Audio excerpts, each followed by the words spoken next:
Buenos días, en la sesión de hoy vamos a hablar sobre identidades étnicas. Para ello va a ser necesario remontarnos a la antigüedad y estudiar la identidad y la alteridad en la Grecia clásica y también ver cómo los griegos concebían a la barbarie. Vamos a hablar también sobre los bárbaros según el Imperio Romano y en la Edad Media. Vamos a referirnos al periodo de la Ilustración y también vamos a hablar del siglo XIX con relación al evolucionismo y la barbarie. Hay un autor también que está reflexionando, que es Todorov, que reflexiona sobre qué es ser civilizado, entonces también nos vamos a referir al término civilización. Y finalmente vamos a hablar de la identidad cultural, la identidad cívica y la identidad político-moral. El término etnia deriva del griego etnos y designa a un pueblo o nación. Para los griegos, las etnias ta etne eran los no griegos, los bárbaros. Por lo tanto, los griegos estaban dividiendo a la población mundial en dos grandes grupos. Por una parte, los griegos, el mundo helénico, y por otra parte, los bárbaros, que eran la alteridad. Es significativa la importancia que los griegos daban al idioma. El idioma determinaba si se clasificaba dentro del grupo de la barbarie o dentro del grupo del mundo helénico. La pertenencia a un grupo o al otro estaba determinado por la lengua. Los bárbaros no entendían el griego y por lo tanto suponía caer dentro del ámbito de la alteridad.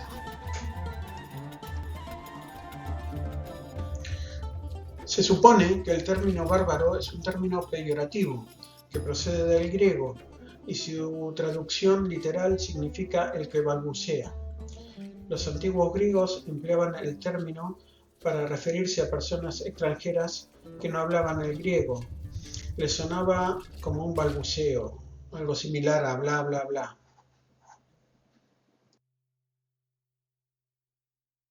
Interesante detenerse en la reflexión que hace Platón. Platón señala que no todos los que no son griegos forman una población homogénea, es decir, los bárbaros no forman una población homogénea. Los bárbaros están compuestos por diferentes poblaciones que no se entienden entre sí.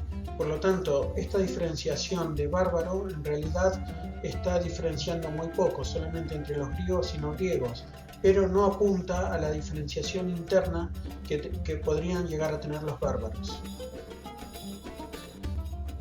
Diferenciar entre quienes hablan o no griego tal vez pueda ofrecer alguna información útil, pero en realidad ahí no tenemos un juicio de valor. El problema va a ser cuando a estas nociones se la cargan con juicio de valor. Por lo tanto, esta diferenciación entre griegos y bárbaros va a ir tornándose hacia civilizados y salvajes, y ahí sí se va a ir cargando con juicios de valor negativos. ¿Cuáles eran esos juicios de valor que los griegos adjudicaban a la categoría de bárbaro? Bueno, en primer lugar, las transgresiones a las leyes fundamentales de la vida. ¿Y cuáles eran esas transgresiones? Bueno, por ejemplo, matar a los padres, el infanticidio, el incesto, tan estudiado y abordado en la antropología por varios autores, especialmente por Levi-Strauss, que lo propone como una categoría universal, el canibalismo ritual también, etc.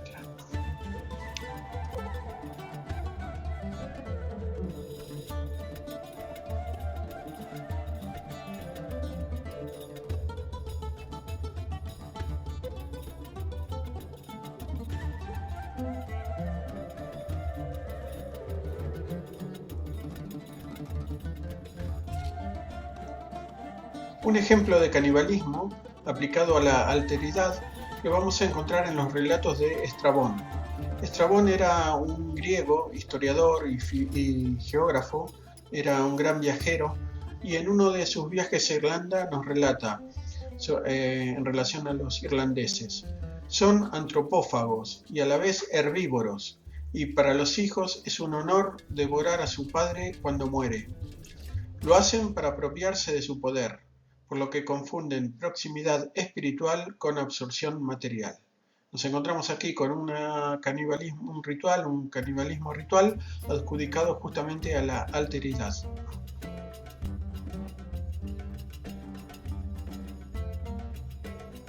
Otra de las características que los griegos adjudicaban a la barbarie era que recurrían sistemáticamente a la violencia y a la guerra. Los griegos también practicaban la guerra, pero esta categoría adjudicada a la barbarie tiene que ver con que sistemáticamente van a practicar la guerra para gestionar sus diferencias. Y no solamente nos situamos en practicar la guerra, sino todos los comportamientos asociados a esa actividad. Por ejemplo, y volviendo otra vez a Estrabón, nos relata sobre los galos que colgar del cuello de su caballo las cabezas de sus enemigos al volver de la batalla y se las llevan para clavarla ante la puerta. Por lo tanto, estas actividades guerreras y los comportamientos como degollar y cortar la cabeza y llevarse la cabeza del enemigo eran adjudicadas a la barbarie. Ejemplo de esto también lo vamos a encontrar en Pausanias. Pausanias era un jefe militar espartano del siglo V a.C. que venció a los persas. Los persas en una batalla anterior habían cortado la cabeza al rey de Esparta y la habían clavado en un poste. De modo que para vengarse lo que se esperaba es que Pausanias haga lo mismo, pero él se niega y dice que es un acto propio de los bárbaros y que él es griego y no lo va a hacer. Aquí vemos claramente también un ejemplo del comportamiento guerrero adjudicado también a la alteridad. Otro de los rasgos que se va a proyectar en la barbarie va a ser la falta de pudor. El hecho de mostrar esta actitud es el no tener en cuenta al otro. Aquí volvemos otra vez a la vista a Estrabón cuando relata en relación a Irlanda, su viaje a Irlanda, dice: los hombres en Irlanda se aparean con cualquier mujer a la vista de todo el mundo. Esto es un ejemplo más de proyectar los disvalores de la sociedad hacia una categoría, en este caso son los bárbaros irlandeses. Más características asociadas a los bárbaros. Otra de las características eran que vivían sin un orden social, es decir, vivían en el caos, familias aisladas, dispersadas, sin leyes, y se suponía que eran víctimas de un tirano, de un déspota. Aquí vamos a encontrar un contrapunto con la democracia griega, en donde los ciudadanos en igualdad participaban de todas las actividades de la ciudad. Esto es interesante porque hay un contrapunto muy fuerte aquí, en donde los griegos representan los valores de la democracia griega, en tanto los bárbaros van a estar sometidos a un tirano.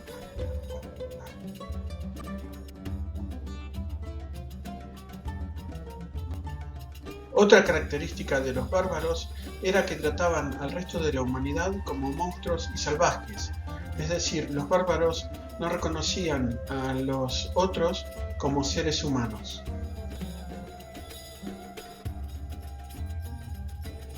Aquí tenemos dos grandes autores.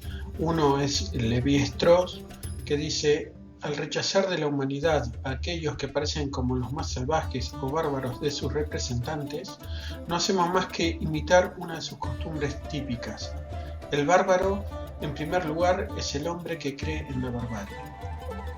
Por otro lado, Torodov nos dice: el bárbaro en ningún caso es el que cree que la barbarie existe, sino el que cree que una población o un ser no pertenece plenamente a la humanidad y que merece un tratamiento que rechazaría rotundamente aplicarse a sí mismo.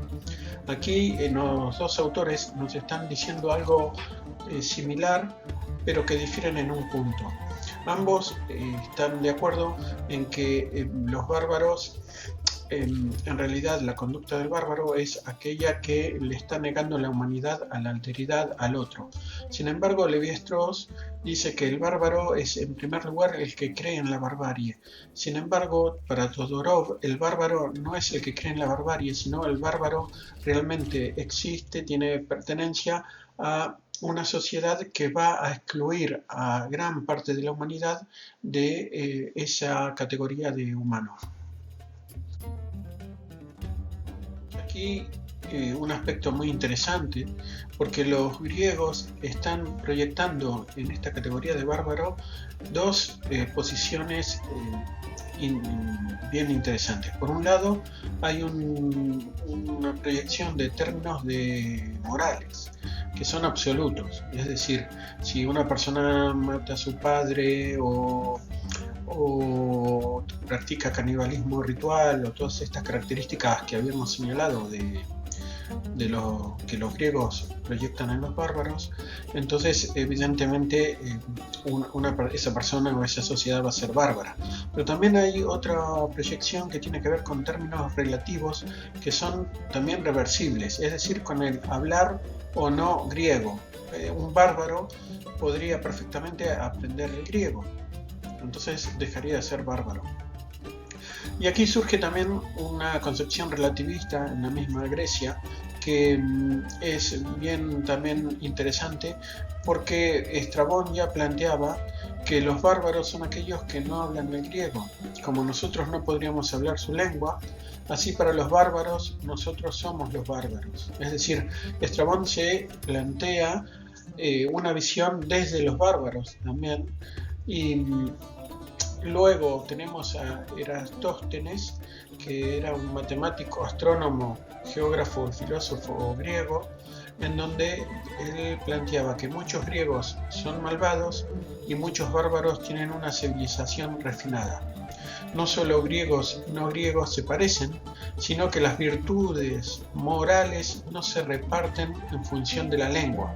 Aquí también Eratóstenes nos está relativizando este concepto o esta categoría de bárbaro. Entrando ya en el Imperio Romano, veremos que los romanos fueron más tolerantes con los pueblos que iban sometiendo. ¿Por qué? Porque los pueblos sometidos, en realidad, los romanos le permitían conservar sus creencias, sus costumbres y mantener también la soberanía política local. El problema aquí va a radicar en los impuestos que los romanos iban cobrando a los pueblos sometidos, y esto iba a generar un malestar importante. Se puede decir que los romanos estaban respetando o tolerando, entre comillas, las costumbres de los pueblos sometidos. Esto porque, por un lado, la actitud esta era para moderar las revueltas, la agresividad que se podría generar, para mantener relativamente calmada la población sometida y también para activar la producción mediante la mano de obra rural. Así como los griegos denominaron a los bárbaros con el término taetme, los romanos en latín introdujeron una oposición que se tradujo en dos términos. Por un lado, natio, que son los pueblos bárbaros y paganos, y por el otro lado, populus, que vienen a ser la población romana. Así como tanto para los romanos y también para los griegos existía una frontera moral que dividía lo que era el mundo helénico o romano de los bárbaros, en el caso de los romanos también va a haber una frontera geográfica, en este caso el Rin. El Rin estaba fijando la frontera entre lo que era el Imperio Romano y la civilización y los germanos o los bárbaros, ¿no? Esta frontera estaba diferenciando claramente entre la civilización y barbarie. Era una región fría, oscura, llena de bosques, húmedas, que estaba asociada absolutamente al guerrero bárbaro y cruel. Bien, en el siglo V después de Cristo, con la caída del Imperio Romano, el término bárbaro se empieza a popularizar y a generalizar. El Imperio Romano va a caer en manos de los denominados bárbaros. Entre los más importantes se cuentan con los galos, los sajones, los anglos, los godos, ostrogodos, los visigodos, los celtas, también los francos y por supuesto los germanos. En el siguiente mapa podemos ver claramente la división entre el Imperio de Oriente, que está en púrpura, el Imperio Romano, el Imperio de Occidente en verde, y luego en gris vamos a ver lo que los romanos denominaban bárbaros, que son los francos, los vándalos, los visigodos, sajones, etc.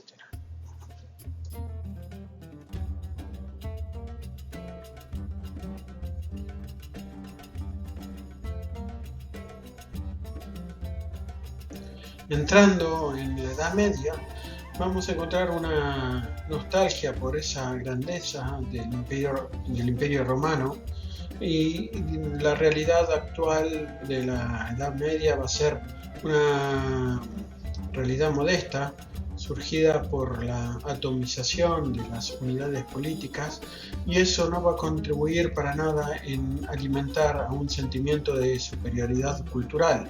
Aquí en este periodo va a tener una gran importancia el ámbito religioso. Como les comentaba, la religión aquí va a tener un gran papel en el sentido de que va a empezar a expulsar y a rechazar todas las religiones consideradas paganas, frente a una verdad que es la verdad revelada, la verdad de las Sagradas Escrituras. Por lo tanto, el ámbito religioso se torna en fundamental a la hora de concebir a los paganos asociados también a la barbarie. La valoración de la barbarie por parte de la Iglesia es muy negativa y está basada fundamentalmente en las creencias religiosas. Por lo tanto, se proyecta absolutamente al ámbito pagano y también de la barbarie el eje moral, es decir, un eje moral que termina consolidando la imagen del paganismo y de la barbarie.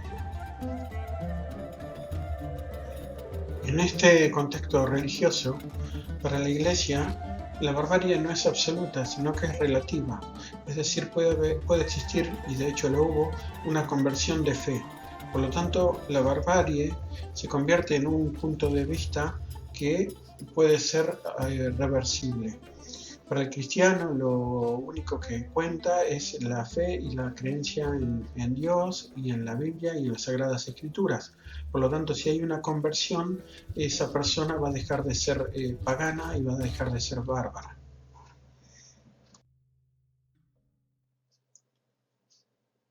Bueno, y llegamos a octubre de 1492 con el encuentro o desencuentro, según crean conveniente, entre América y Europa.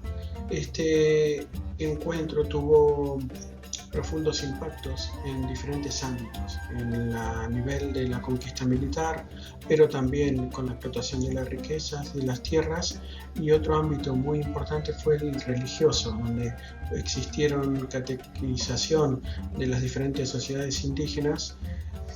Y aquí es interesante porque vamos a ver el impacto que esto tuvo tanto en la configuración de la alteridad como de la identidad y la noción, cómo se va forjando la noción de bárbaro en el Nuevo Mundo. La conquista también tuvo un impacto tremendo en la moral y en la filosofía, es decir, los conquistadores pretendieron basar y justificar y legitimar la conquista en base a la perversidad que encontraban en los indígenas. Veían a las sociedades indígenas como sociedades bárbaras. Por lo tanto, ver y percibir a estas sociedades como una máxima alteridad que no respondían a la civilización podía justificar el hecho de esclavizarlos, matarlos o inclusive podían juzgar a quienes cometían pecados y los consideraban infieles, porque todo esto está directamente relacionado al ámbito religioso y eclesiástico. Bueno, y llegamos a un punto muy importante, que es la denominada polémica de los naturales, también conocida como polémica de Valladolid, que se sucede en el año 1550. Es muy importante porque es la primera vez y la única que el Imperio Español va a reflexionar y hacer un análisis crítico sobre cómo consideran, es decir, el estatus que le van a conferir a los indígenas. La mayoría de la gente, mucha gente piensa que en esta polémica se estaba debatiendo si los indígenas eran humanos o tenían un alma. En realidad esto no es así, porque este dilema se había resuelto con una bula papal de Paulo III en el año 1537 que afirmaba que los indígenas tenían alma, con lo cual debatir en 1550 si los indígenas tenían o no tenían alma, si eran o no eran personas, hubiese sido una herejía porque iba en contra de la bula papal. Lo que se va a debatir aquí va a ser en realidad una estrategia para aplicar a las poblaciones indígenas. Ginés de Sepúlveda estimaba que a los indígenas había que hacer una guerra justa, una guerra que estaba totalmente justificada. Y ahora vamos a ver las causas por las cuales Ginés de Sepúlveda consideraba que había que hacer una guerra, y sin embargo Bartolomé de la Casa estaba totalmente en contra de Sepúlveda, y él proponía una estrategia persuasiva de persuasión hacia las poblaciones indígenas.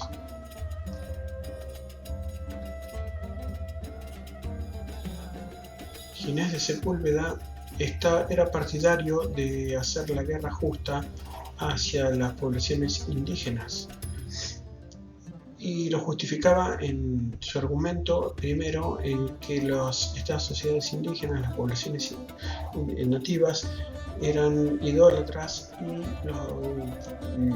eran sociedades pecadoras.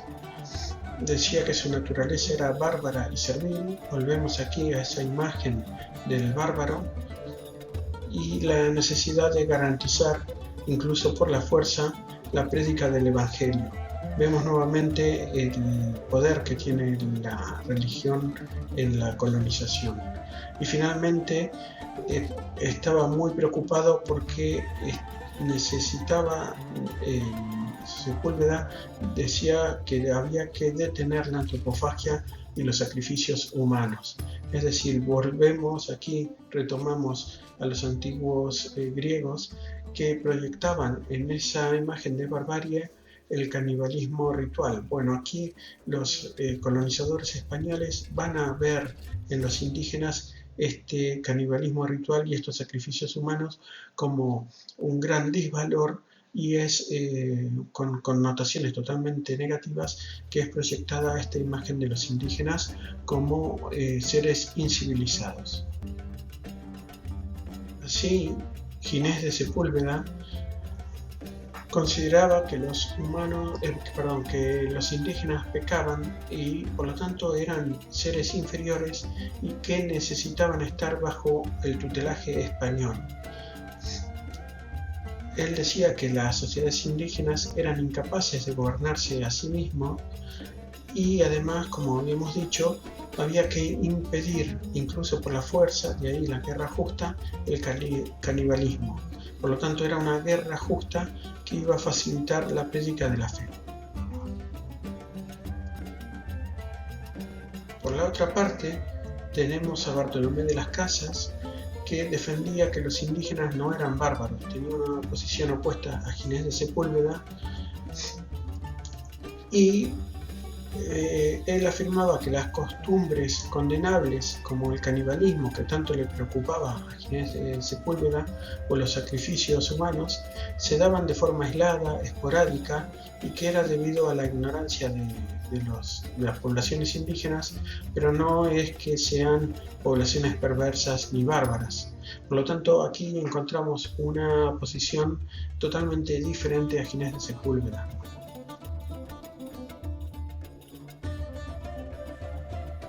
Resumiendo, para Ginés de Sepúlveda, las sociedades indígenas eran sociedades pecadoras e idólatras, y era necesario hacer una guerra justa para impedir por la fuerza el canibalismo. Por otro lado, Bartolomé de las Casas consideraba que ese canibalismo era aislado y sostenía que hacer la guerra justa iba a causar más víctimas. El discurso de Juan Ginés de Sepúlveda es a favor de la guerra justa porque argumenta que hay que salvar víctimas inocentes de los sacrificios humanos. El discurso de Ginés de Sepúlveda es un discurso realmente desapasionado, pero doctrinal y con un argumento de peso muy fuerte. Del otro lado tenemos a Bartolomé de las Casas, que contrarrestaba ese discurso diciendo que la guerra para salvar víctimas en realidad iba a provocar nuevas víctimas. Bartolomé de las Casas hace un discurso sarcástico y más emocional. Ambos discursos tienen sus argumentos de peso, y en esta discusión, en esta polémica denominada polémica de Valladolid, no va a haber un claro vencedor, pero va a existir un ámbito de reflexión sobre la entidad que va a tener los indígenas en el proceso de colonización.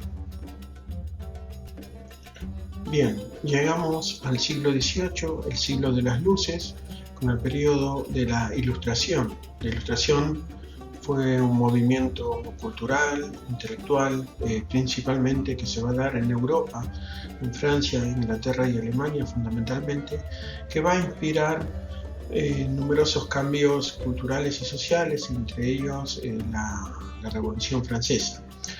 Este periodo se caracteriza por la fe en el progreso, y los pensadores de la Ilustración sostenían que el conocimiento humano podía combatir la ignorancia, la superstición y la tiranía para construir un mundo mejor.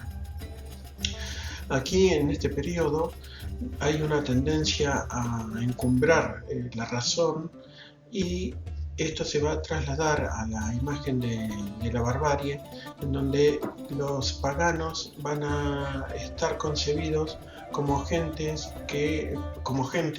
que carece de ideas abstractas y de raciocinio. Es decir, aquí también se está formando una imagen de la alteridad, especialmente del paganismo, vinculado a la falta de razón.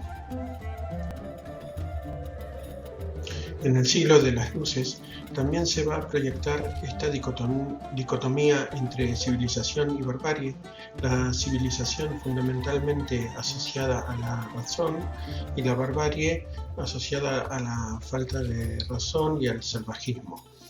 Se concibe la historia de la humanidad como un proceso unidireccional, en sentido único, y esta concepción, esta filosofía de la Ilustración se va a transmitir también a lo largo del tiempo, fundamentalmente en América Latina. En esta viñeta, aquí podemos apreciar un gaucho argentino y el presidente que fuera de la nación entre los años 1868 y 1874, Domingo Faustino Sarmiento, presidente argentino, él ya estaba proponiendo esta dicotomía entre civilización y barbarie.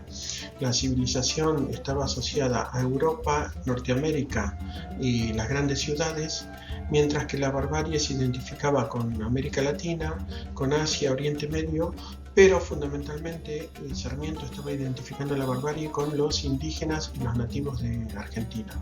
Entonces, esta filosofía de la Ilustración y del siglo de las luces se va a seguir proyectando hasta el siglo XIX y fundamentalmente en algunas regiones de América Latina. Bueno, nos situamos aquí en una época donde las expediciones se multiplican.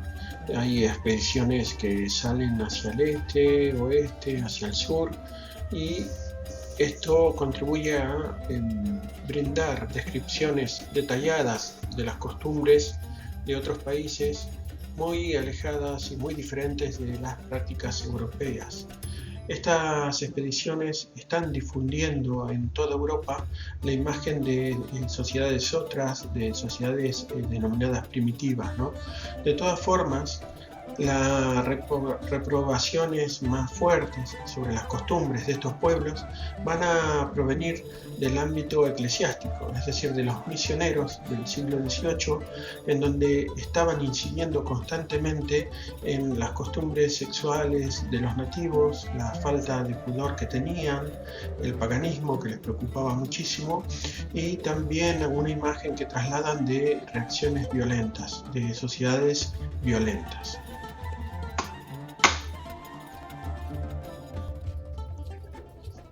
En este periodo encontramos que se producen numerosos viajes, expediciones a través de militares, de comerciantes, en donde es muy importante el contacto que se va a suceder con otros pueblos, que va a conducir a los autores de esta época a tratar de intentar articular lo que es la universalidad de los valores con la pluralidad de culturas. Hay unos valores que son universales, pero en este periodo se encuentra con una diversidad total de sociedades y culturas. Esto nos lleva a colación el texto de Crotts sobre alteridad y pregunta antropológica, en donde el autor cuestiona y se pregunta y debate sobre la reflexión cognitiva que implica el encuentro con otras sociedades y culturas. Tenemos a Montesquieu, que intenta por primera vez describir todas las sociedades humanas en su diversidad y en su unidad, como vías diferentes que van a conducir a un mismo objetivo. Aquí volvemos a Crotts, en donde la categoría de alteridad en realidad supone dos grandes dimensiones. Una es la unidad humana y por otro lado la diversidad social y cultural. Otro autor también importante es Leibniz, que introduce la idea de una multiplicidad de mundos posibles, es decir, la existencia de numerosas sociedades y culturas diversas que son independientes entre sí, pero que todas convergen hacia un mismo orden, ¿no? Esto lo que nos recuerda es la concepción de unidireccionalidad que propone la Ilustración, que antes habíamos señalado. El sueño de la Ilustración era que la difusión de conocimientos, de técnicas modernas, de la ciencia, de obras de arte, debería mejorar todas las sociedades humanas en una concepción unilineal donde la finalidad era el progreso. Sin embargo, el sueño quedó solo en un sueño. En la actualidad vemos que las guerras y las conquistas no se detienen, que la pobreza sigue aumentando en todo el mundo y que incluso la esclavitud solo se ha erradicado de las normas, pero en la práctica sigue sucediendo.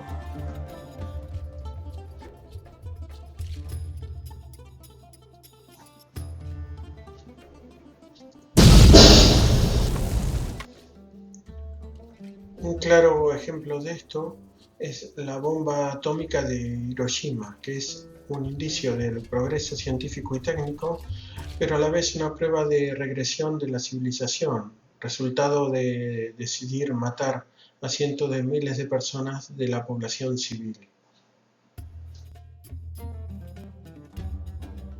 Ya entrados en el siglo XIX, nos vamos a encontrar con una filosofía positivista y materialista, que también sigue basándose en la razón, en la observación y en la experiencia. A partir de aquí vamos a ver que se configura una cultura inferior frente a una civilización superior, que es la civilización victoriana de la época, tanto desde el punto de vista filosófico como moral y también científico. Aparece la antropología física aquí, donde se tratan de mantener y de sostener una cierta inferioridad de las culturas bárbaras, que se asocia especialmente a una inferioridad orgánica supuestamente comprobada, y lo tratan de comprobar esto empíricamente en base a los rasgos del cráneo, del cerebro. Por eso las colecciones tan importantes del siglo XIX, ¿no? de los cráneos, que buscan rasgos morfológicos diferenciales que revelasen capacidades intelectuales diferentes y por supuesto superiores en las cualidades en esa sociedad victoriana de la época. Es en este periodo también donde nos encontramos con una corriente que es la del evolucionismo cultural, que para medir el grado de desarrollo sostienen una escala unidireccional, donde son las propias naciones y sociedades las que se ponen en el extremo superior de la escala, mientras que todos los pueblos considerados salvajes, paganos, bárbaros, van a ocupar, por supuesto, el extremo inferior, ¿no?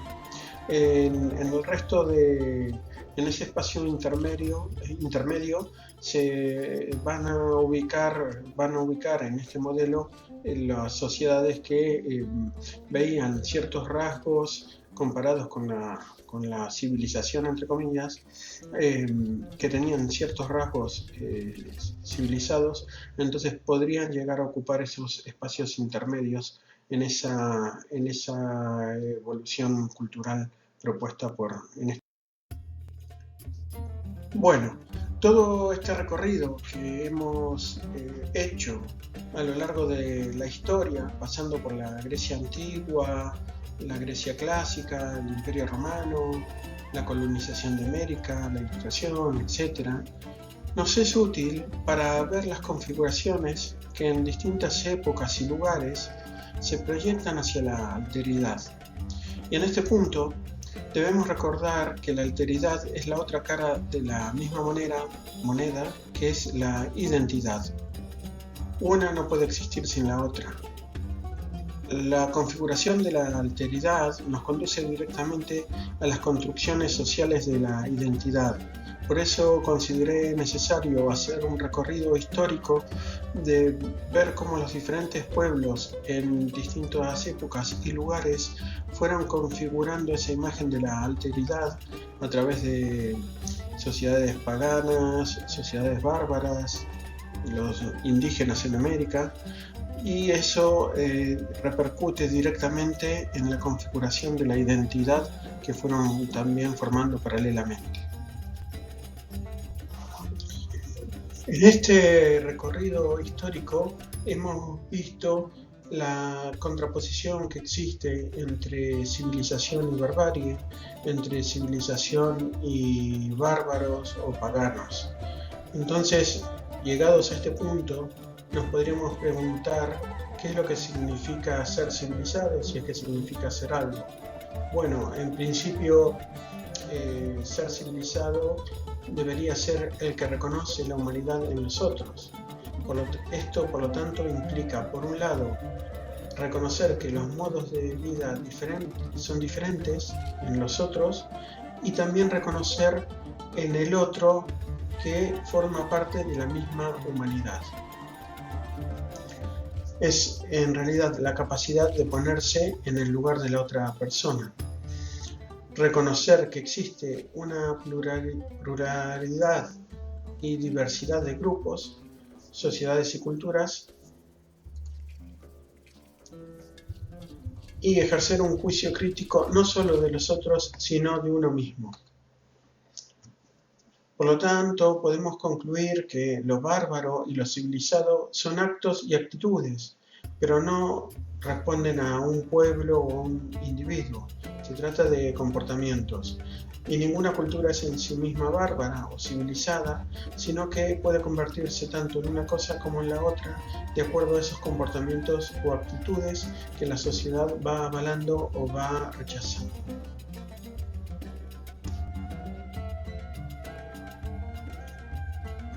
En el contexto actual, podríamos preguntarnos qué significaría ser no civilizado o qué formaría parte de estos rasgos de la barbarie.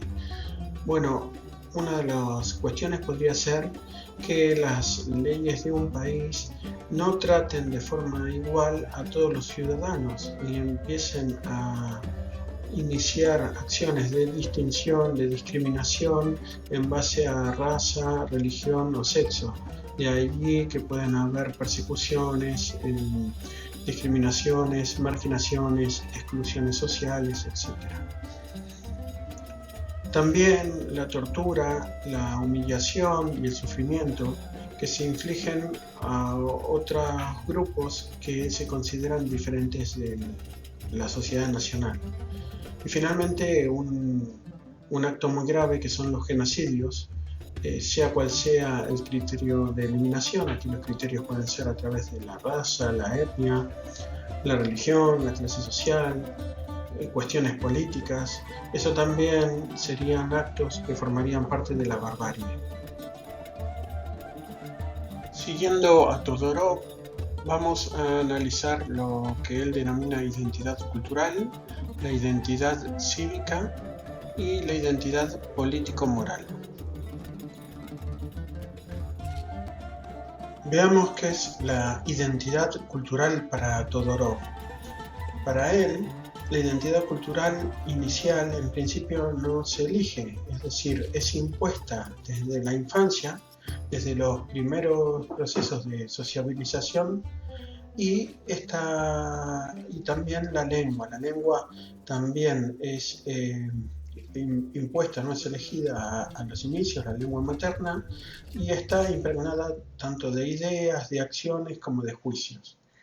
Otras formas también que dice Todorov que se van heredando es la forma en que concebimos y organizamos el tiempo y el espacio, la forma en que nos relacionamos, la escuela, los códigos, el arte, todo eso son formas de herencia que no las elegimos, sino que desde la infancia, desde los primeros pasos, las vamos adquiriendo.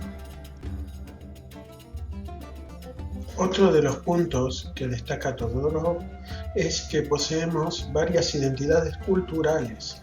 Todo individuo en realidad es pluricultural. Así, por ejemplo, un ciudadano español va a ser de una región, puede ser de Galicia, de Cataluña, de Valencia, y va a compartir ciertos rasgos con la sociedad nacional, pero tendrá otros rasgos que van a ser propios y peculiares de esa región. Además va a compartir, además de los rasgos con la sociedad nacional española, va a compartir otros elementos a nivel europeo, por ejemplo. Entonces, dentro de una nación tenemos varias subculturas y, por ejemplo, también está en relación a, por ejemplo, lo que pueden ser las franjas etarias, a las profesiones, a las clases sociales, etc. En relación a la identidad cultural, el autor nos dice que en primer lugar tenemos que quitarnos la idea de que existen culturas puras. Esto es un mito. Todas las culturas en realidad son híbridas. Hay una concepción de hibridación muy importante, en donde la cultura se encuentra en permanente transformación, es dinámica. Por lo tanto, nos vamos a alejar de estas concepciones absolutamente esencialistas y para dar lugar a concepciones mucho más dinámicas y transformadoras.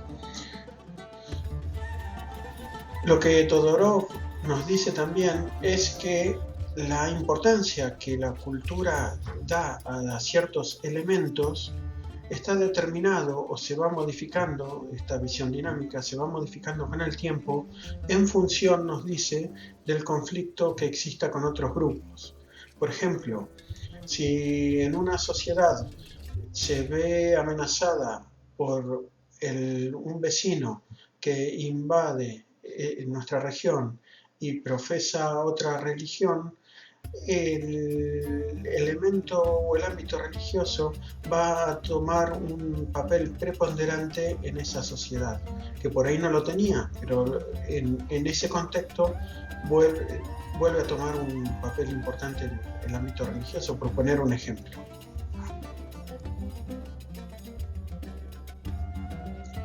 Llegados a este punto, me permito recomendarles una lectura muy interesante de un autor que es escritor, periodista, es de doble nacionalidad, francés y libanés, que estudió economía, política, también es sociólogo en la Universidad de San José de Beirut. El libro se llama Identidades asesinas y Amin Maalouf denuncia la locura que incita a los hombres a matarse entre sí en el nombre de una etnia, de una religión, de una lengua. Y este libro es un intento de comprender y de dar cuenta de por qué en la historia de la humanidad la afirmación del uno ha significado siempre la negación del otro. En esto hay un proceso en donde las identidades pueden convertirse en asesinas a través de la reducción de las múltiples identidades. Esto que nos estaba señalando Todorov se reduce a una única identidad que por un lado se exalta y por el otro lado se criminaliza otra identidad que pasaría a ser un enemigo público común.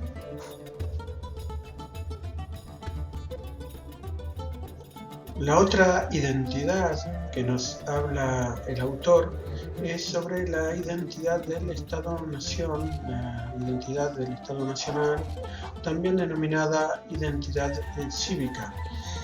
La idea moderna del Estado-Nación surge en el siglo XVIII, en donde nos encontramos que el poder ya no se va a atribuir a un monarca divino que tiene que ver con la divinidad, sino que el poder en principio reside en el conjunto de ciudadanos que va a elegir a otro para llevar el mando. Se supone que el Estado coincidiría con una sociedad que debería hablar la misma lengua, compartir las mismas tradiciones y además habitar en un mismo territorio. De ahí el Estado-Nación. De todas maneras, esta es una suposición que lo hemos visto a lo largo de la historia y lo vemos en la actualidad que no se corresponde, puesto que todo Estado nacional es plurinacional y pluricultural. Como nos referíamos en la diapositiva anterior, no existe un Estado nacional homogéneo. Todos los Estados nacionales son heterogéneos. Aquí vemos que no existe coincidencia entre estados y culturas. Entonces podemos tener una situación en donde en un Estado nacional exista una minoría que sea discriminada o marginada o bien oprimida. Aquí tenemos dos opciones. Por un lado, en ese Estado nacional restablecer sus derechos en ese mismo Estado nacional, que se recomponga la situación, o por otro lado, crear un nuevo Estado donde esa minoría que fue discriminada en realidad en ese nuevo Estado sea mayoría.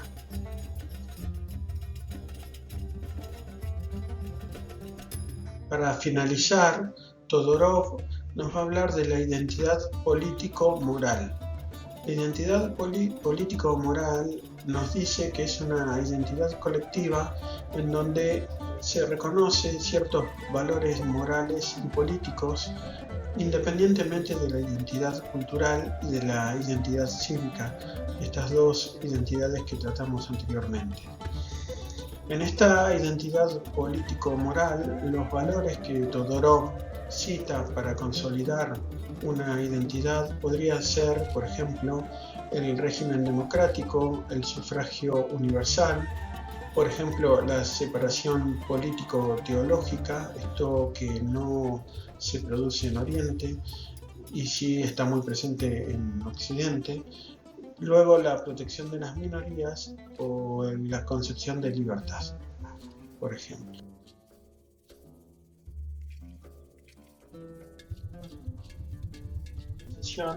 Me gustaría dejar abiertas algunas preguntas, ¿no? Por ejemplo, ¿qué pensáis? ¿Que existe la barbarie? ¿Que hay bárbaros en nuestra sociedad? ¿Los bárbaros se identifican con una civilización, cultura o sociedad? ¿O hay diferenciación de acuerdo a conductas morales o de comportamiento? ¿España o Europa son civilizadas? ¿Y las penas de muerte, por ejemplo en Estados Unidos, no son actos bárbaros? ¿Se puede hablar de una identidad nacional, por ejemplo la identidad nacional española? ¿Las identidades pueden dar ciertos derechos? ¿Se puede reclamar soberanía a partir de las identidades? Bueno, estas son preguntas que dejo abiertas para reflexionar y espero que esta sesión les haya gustado.